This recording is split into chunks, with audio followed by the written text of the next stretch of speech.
Please subscribe to Facetv Africa and turn the notification on. Facetv Africa, ẹ jọ̀ọ́, subscribe, hete.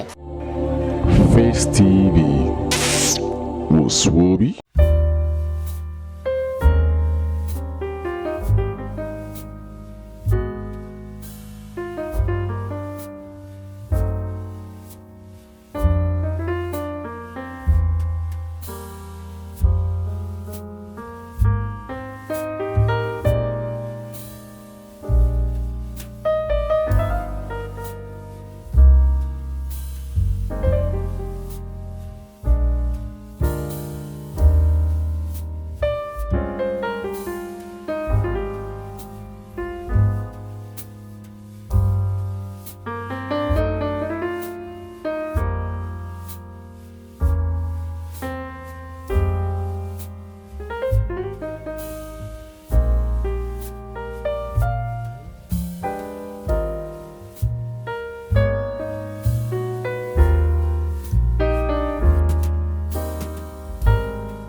The industry appreciates it.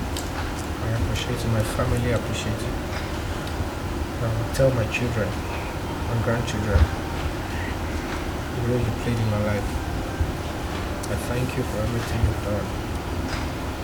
And if there is anything I should have done and I couldn't do, I want you to forgive me. I just wish I can do everything. I wish I can do everything so that I can live a life without stress and pain. I appreciate you, sir. Johnny Rock.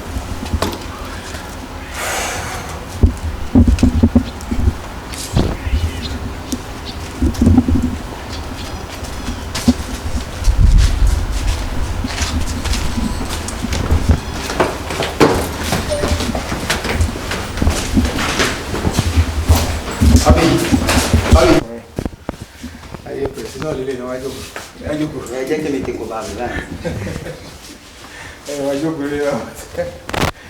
Ah. Follow. Thank God. Hello?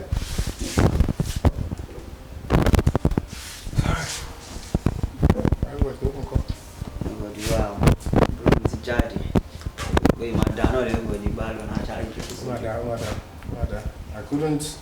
I have to respect the government's rules on COVID. So if I should come immediately, more likely isolate for days, and then I won't be able to attend or do anything. So, like you saw, I'm making we'll still do it. The industry is planning. I understand they are planning the artist night and memorial night, right? Well, I'm not 100% sure about that, yeah. I'm 100% sure. But my brother is working towards it. And the way you said they are working towards something. We will do all our best, and the problem is going to happen every week. But I'll try and be keeping in touch. No qualms. What's here? So we are nobody could talk about no. And I'll keep in touch. This is our palace. It's comedy many house. Understand? So somebody feel bored or I want to remember him or have his, I can always walk in and then relax. So am I surprised about it every time? It's well that the bad thing not in Basili. Imagine found out. I don't know about it. We just give this one and it don't this year. Also lost me. So we just have to take solace in that he has gone to rest. About the same way I think 1 is 60 plus. And about 60 Nigeria, if it because the life expectancy in Nigeria is saying because it's bad news every time. People want to leave this country, they want to run away. Monday to Friday, people kill in embassies just to run out of this country. Majority of the youths. So, and to survive, Nigeria will get better. But you go? I mean, he has played his part. Okay? And if there's anything, always consider me. It's my full advice. You're always welcome. No choice. So, thank God. It's okay. The name of last song, Uncle Yomi, is very as in close to us, as in but daddy ṣì wà láyé tara wọn ya even gba tara wọn gan tí ó ṣì mokun dáadáa máa rí wọn dáadáa níbí gbàtà daddy ìyá náà wọ́n tún wá wọ́n tọ́jú wọn wọ́n ṣe oríṣi nǹkan fún wọn daddy dẹ̀ máa ń ṣàdúrà fún àwọn gan lẹ́yìn wọn ìgbà tó wà lóyìnbó gan tó travel èmi àti daddy àwọn tún bá wọn sọ̀rọ̀ on video call sometimes voice call but most time video call àwọn máa ń like káwọn ṣáà ti máa rí wọn but Yomi like so uncle mi ni wọ́n even bàbá mi ni wọ́n nígbà tí mo yìí kéré mo lè gbàgbé ọ̀dọ̀ wọn ni mo gbé mo ti gbọ́dọ̀ wọn mo tọ́jú mi mo regret pé mo gbọ́dọ̀ wọn rí wọ́n máa ń kẹ́ mi ní bí ọ tọ́jú mi jàbúrò wọn kan fúnra wọn lọ mo lè gbàgbé so yẹ ò lè jẹ́ ń gbàgbé wọn so mo dúpẹ́ lọ́wọ́ wọn gan Ọlọ́run á túbọ̀ máa bùkún yín iṣẹ́ yín